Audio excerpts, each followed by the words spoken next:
তো hello guys, welcome to my দাদার blog. Welcome and good morning.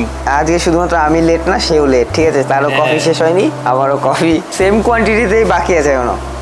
আমারটা শেষ প্রায়। তো আমরা কালকে রাত্রে ভাবছিলাম যে আজকে সকাল সকালে সব থেকে সকালবেলা যাবো, মানে 7টার সময় ঘুম থেকে উঠে শুধুমাত্র কফি খেয়েই চলে যাব, আর কিছু করবো না। তো আজকে উঠতেই আমাদের দেরি হয়ে গেছে, অ্যালার্ম দিয়ে নি। দেন আমরা উঠছি 7টা 10-18 তাই তো ওরকম সময় উঠেছি। তো উঠার পরে কি করার, সকালবেলার যে কার্য থাকে সেইগুলোকে করতে করতেই দেরি হয়ে গেছে। এখন কফি চলছে, এখন বাজে হচ্ছে কত, বাজে হচ্ছে 8:12, সেই একই টাইম হয়ে গেছে, কিন্তু সব কিছু আজকে একটু তাড়াতাড়ি হয়েছে।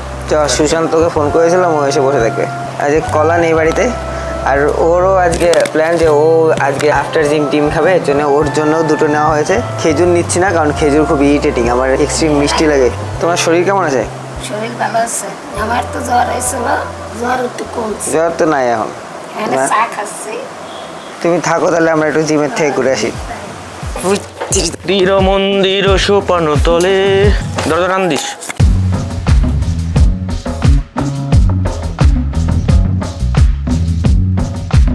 তো আমাদের কাপল জিমে চলে এসে, ও অনেকদিন আসছিল না, ও তিয়াশা, ওকে অনেকে প্রথম দেখছে। সুশান্তকে পাওয়া যায় না, মানে সুশান্ত প্রত্যেক দিন আমার আগে আসে আর আগে চলে যায়, কারণ ওর অফিস থাকে। আর আজকে আমি সকাল সকাল এসেছি বলে ওর সঙ্গে দেখা হয়েছে। Happy to see you both together. How are you feeling?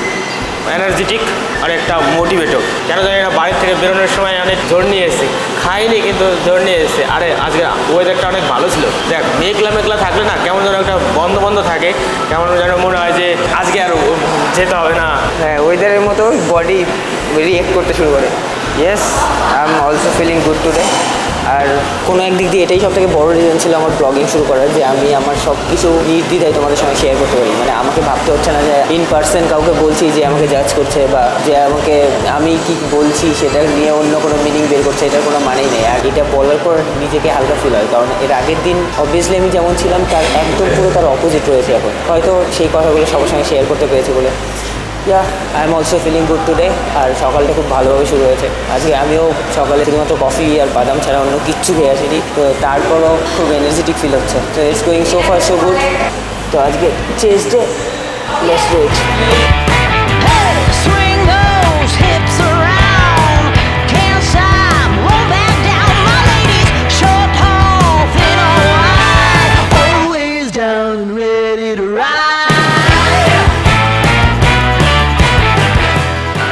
তো আজকে যা জোর পাচ্ছি, এতদিন জিমে আসার পরে কোনোদিনও পাইনি, বুঝলি? মানে আমি তো কুড়ি বারবেল, তারপরে আবার ডাম্বেল 17.5 দিয়ে ইজিলি মেরে দিলাম। আবার ওইটা কি বলে আমি জানি না, ওই মেশিনটা চেস্ট প্রেস, যাই হোক, ওটাও 20-40 দিয়ে মারলাম। সকালবেলা ফাইট দিয়ে শুরু করে, এটা খুব ভালো। হ্যাঁ, তোমার mental situation, mental state clear থাকে, তাহলে অবভিয়াসলি বাকি সব সারাদিনের সব দিকে খুব ভালো। And I am feeling so happy.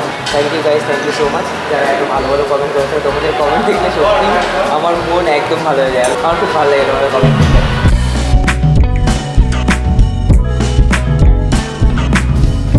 তো এখন হচ্ছে সকালবেলা খাওয়া দাওয়া করে আসিনি, এখন পেটে প্রচুর খিদা। কিন্তু আজকে শুধু ডিম, এটা হলো কষ্ট করে যে কলা ডিম, খেজুর আনি, খেজুর মিষ্টি বলে পুরো একটা ঢুকাই দিছি, জল দিয়ে গেল, অল্প করে পুরো গোটা মুখে ঢুকে দিচ্ছে।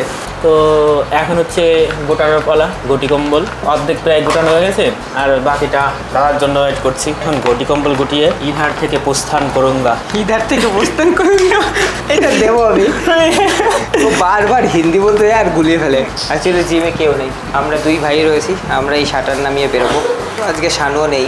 তো ব্যাপার হচ্ছে কি, লাস্ট দিন বারবার মনে করিয়েছি সব নিছিস, বাইরে গিয়েও 3-4 মনে করিয়েছিল সব নিছিস। সে ফোন, ক্যামেরার ক্যাপ এইগুলো আবার ঠিক আছে, তারপরে আবার মাঝপথ থেকে এসে তারপরে নিতে হয়েছে। ঘরের ভিতর 2বার মনে করেছি, বাইরে এসে 3-4 মনে করেছি। হ্যাঁ, আমি একটু স্থির হওয়ার চেষ্টা করছি, কারণ আমি সত্যি অনেক বেশি অস্থির হয়ে যাচ্ছি। তো এর জন্য আজকে জিম শেষ করে কিছুটা সময় পুরো চুপচাপ, চোখ টোক বন্ধ করে চুপচাপ ধ্যানের মতো বসেছিলাম, কারণ আমার মনে হচ্ছে যে আমি এক্সারসাইজ কমপ্লিট করার পর একটু উত্তেজনা বেশি, উত্তেজিত হয়ে যায়, আমার মাইন্ড উত্তেজিত হয়ে যায়। এর জন্য আমি এটাই প্ল্যান করেছি, প্রত্যেকদিন জিম করবো। জিম করার পর নিজের মাইন্ড যতক্ষণ শান্ত না হবে ততক্ষণ বাকি মুভমেন্টগুলো আর করবো না। তো চলো বাড়ি যাওয়া যাক। তো জিমের সব দায়িত্ব আমাদের আজকে, বন্ধ করা থেকে শুরু করে সব। वाह वाह बहुत अच्छा किया तुमने। দোকানদারি করতে পারবো? একদম পাক্কা দোকানদারে গেছি। আমাদের বাজার মুদি দোকান এটা। আর এখান থেকে ছাতু, টোস্ট, তার সঙ্গে ডিম। তো অবশেষে ঘটি কম্বল নিয়ে আমরা চলে এসেছি আমাদের হেডকোয়ার্টারে। দাদা দাদু আছে ঘটি কম্বলের কিছু জিনিস, যান পদার্পণ করুন।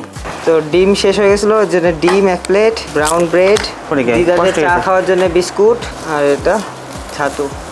শুধুমাত্র কলা আনা হয়নি। আসার সময় বারবার ভাবলাম যে কলা নেব, কিন্তু পুরো ভুলে গেছি মেয়ে রাস্তায় আসার সময়। আর বাড়ির সামনে এসে মনে পড়ে, যাই হোক পরে বেরোলে নিয়ে আসবো। তো এখন বাজে বিকেল 4:05। আমরা অ্যাকচুয়ালি লাঞ্চ করেছি 1:30টার দিকে।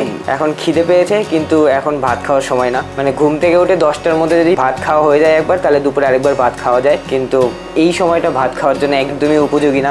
আমারও একটু একটু খিদে পেয়েছে, কিন্তু মেজর সব থেকে বেশি খিদে পেয়েছে। তো আমি ভূগোল পড়তে পড়তে হঠাৎ করে দেখি খিদের জ্বালায় আর বেরোচ্ছে না কথা। তারপরে কি করব, উঠে এসে ব্রেড আর ডিম, তার মধ্যে কাঁচা পেঁয়াজ আর হচ্ছে লঙ্কা। যদিও লঙ্কা আমি খেতে পারি না, তাও দিয়ে দিছি। দিতে দিতে বেশি দিয়ে দিছি। তো টেস্ট করি। আচ্ছা, তুই ডিম টোস্ট বানাসনি, কিন্তু ডিম ভেজে মাঝখানে দিয়েছিস। হ্যাঁ, আর ডিম ডিমের মধ্যে বসিয়েছিলাম।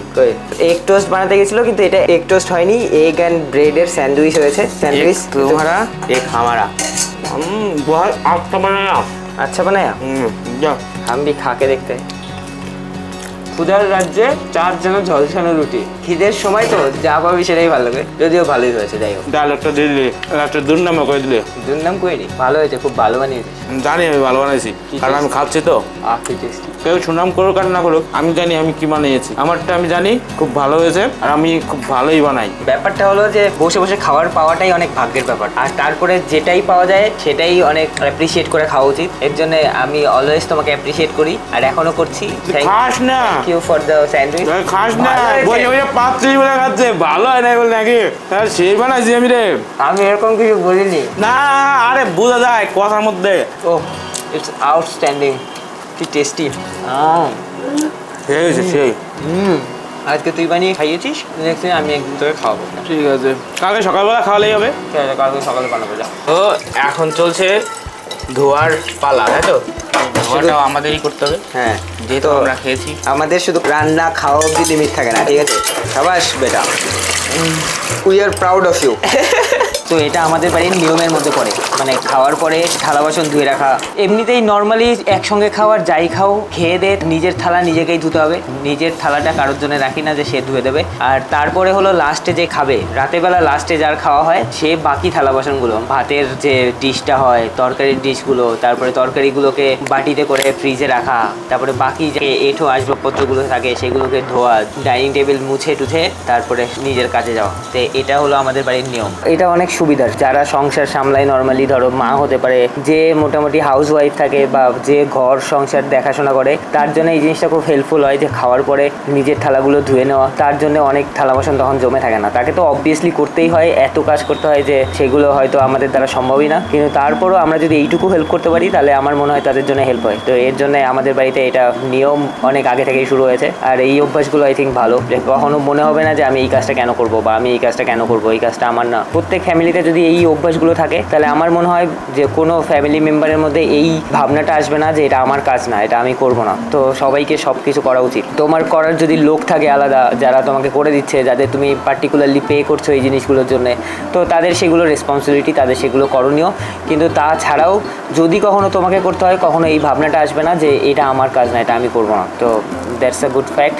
যাই হোক, এডিট করছিলাম, খাওয়া দাওয়া হয়ে গেল, বেশি বেশি লঙ্কা দিয়ে দিয়েছে ভেতরে, আমার ঠোঁটগুলো জ্বলছে। যাই এডিটে আবার।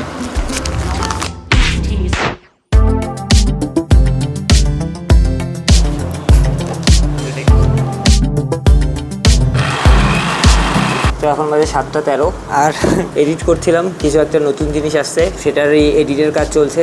ইয়েস, ইটস গোনা বি অসম। আর যারা বলো যে আমি ঠিকঠাক খাই না, আমার নিজের হেলথের কেয়ার করি না, তাদের জন্য দেখো 2 ঘন্টা 3 ঘন্টা পর পর খেতেই আছে, আমি কিছু না কিছু খেয়েই যাচ্ছি। কিছু করার নেই, খিদে খুব পাচ্ছে আমার। খিদে পেলে আমি জাস্ট অসুস্থ হয়ে যাচ্ছি, সবসময় কিছু না কিছু খেতেই থাকছি। আর এখন হলো ছাতু আর খেজুর দিয়ে শেক বানালাম, ছাতুর শেক। চলো আবার এডিটে বসি, এই তো কাজ। খাও দাও আর কাজ করো। ধুয়ে নিয়ে আসলাম। তো অ্যাকচুয়ালি আমার ওয়ার্ক প্লেসটা একদমই ছোট, মানে আমার জন্য যে এখন টেম্পোরারি ঘরটা, সেই ঘরটা একদমই ছোট। বাইরের ড্রয়িং রুমটাকে কোনো রকম একটা খাট রেখে টেবিলটাকে বসিয়ে সিস্টেমটাকে বসিয়ে এখানে এডিট করি। আর এটা ওপেন একটা স্পেস, মানে আমার এই পর্দার পেছনেই মেইন গেট, মেইন দরজা আর কি, সদর দরজা আর কি, এখান দিয়েই সব লোকজন যাওয়া আসা করে। তো আমার কোনো প্রাইভেসি নেই, আর এর জন্যই আমি এই পর্দাটার ব্যবস্থা করেছি, যে পর্দাটা থাকলে অন্তত লোকজন যাওয়া আসা করলে ডিরেক্ট চোখ পড়বে না এইদিকে, বা আমারও ডিস্ট্র্যাকশন হওয়ার চান্স খুব কম। এর জন্য এই পর্দাটা দিয়ে রেখেছি। আমরা কোনো রকমে কষ্ট করে বসবাস করি, মানে আমরা জাস্ট সার্ভাইভ করে যাচ্ছি। আই থিঙ্ক কখনো সব কিছু ঠিক হয়ে যাবে, আর সেটারই চেষ্টা চলছে। আমারও भी टाइम आएगा, क्या बोलती पब्लिक।